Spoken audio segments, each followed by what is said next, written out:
Le vieil homme est totalement dépravé, sans un seul trait qui soit de Dieu, tandis que l'homme naturel porte des traces de ce qui est de Dieu, c'est-à-dire une affection naturelle, de l'amabilité, et souvent une grande mesure de vérité et de droiture dans ses rapports avec ses semblables. Cette distinction ou cette division à l'égard de l'homme est la base d'une polémique entre les humanistes et ceux qui affirment la dépravation totale. Ce que nous disons ici, c'est que, tandis que l'âme n'est pas nécessairement mauvaise en tant que partie de l'être humain, il y a en elle deux choses qui la placent complètement en dehors du domaine humaniste, du propre salut ou du mérite personnel devant Dieu. Elle est sous l'empire de la vanité, car la création a été assujettie à la vanité, non pas volontairement, mais à cause de celui qui l'y a assujetti, Romains 8:20.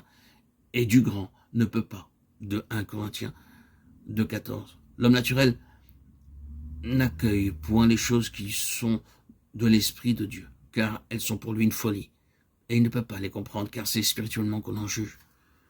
L'âme est la sphère dans l'homme qui, par sa complicité avec elle, est devenu l'allié des puissances mauvaises, et ce n'est que lorsque l'esprit de l'homme est vivifié et renouvelé qu'il reconnaît réellement combien terrible est cette alliance.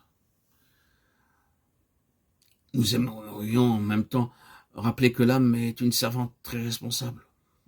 En effet, l'ego humain, le moi en tant que vie personnelle et raisonnable, doit rendre compte à Dieu de sa soumission, de sa propre gloire, du fait qu'elle aura répudié sa propre vie, ou bien qu'elle se sera exaltée et affirmée elle-même au-delà de sa mesure et de son propre domaine. C'est pourquoi l'âme qui pêche, c'est celle qui mourra. Ézéchiel 18:4. C'est la loi de Dieu, et elle demeure. Alors même que l'esprit n'est pas renouvelé par la nouvelle naissance, il y a une responsabilité à l'égard de la parole de Dieu. Il faut à cet égard montrer clairement certaines choses, ou du moins aussi clairement que possible, bien qu'il ne soit pas possible à une personne non régénérée d'accomplir la volonté révélée de Dieu, puisque le Saint-Esprit seul peut nous en rendre capables. Cependant, cette volonté révélée représente pour elle et pour tous les autres un appel et une demande. Cela dépendra cependant de l'attitude de chacun et du désir d'être amené à vouloir et à pouvoir. Mais en tant que créature moralement responsable, cette obligation reste la nôtre, toutes les fois où la parole de Dieu nous est présentée. Ensuite, en ce qui concerne les enfants de Dieu, il n'existe pas de spiritualité ou de révélation spéciale qui mettrait de côté la parole de Dieu ou la dépasserait. Lorsque Dieu dit une chose dans les Écritures, cette chose demeure, et nous restons debout ou nous tombons, suivant notre attitude à l'égard de cette parole. Par l'illumination spirituelle, nous pouvons pénétrer dans une situation beaucoup plus pleine des Saintes Écritures et avoir les pensées et les intentions de Dieu qui y sont cachées. Mais cela ne dispense pas de leur observation pratique, pourvu que nous soyons dans la dispensation à laquelle elle s'applique pratiquement.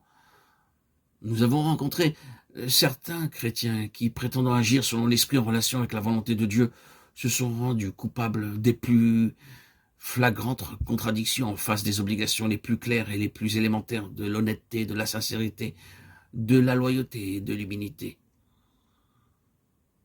Parfois, une évasion mentale subtile est trahie par la tentative de justifier une action contraire à la parole de Dieu par ces mots. Oui, mais le diable peut citer les Saintes Écritures. Cela paraît incroyable, mais si nous n'avions pas rencontré cette sorte de choses, nous la trouverions en effet trop incroyable pour la mentionner. C'est cependant un point qui touche à notre sujet lui-même. Demandons-nous, est-ce que Satan cherche souvent à détourner de Christ une personne non régénérée par le moyen des Saintes Écritures? Avons-nous jamais entendu qu'il l'ait fait? Ce doit être alors un cas bien lointain, non?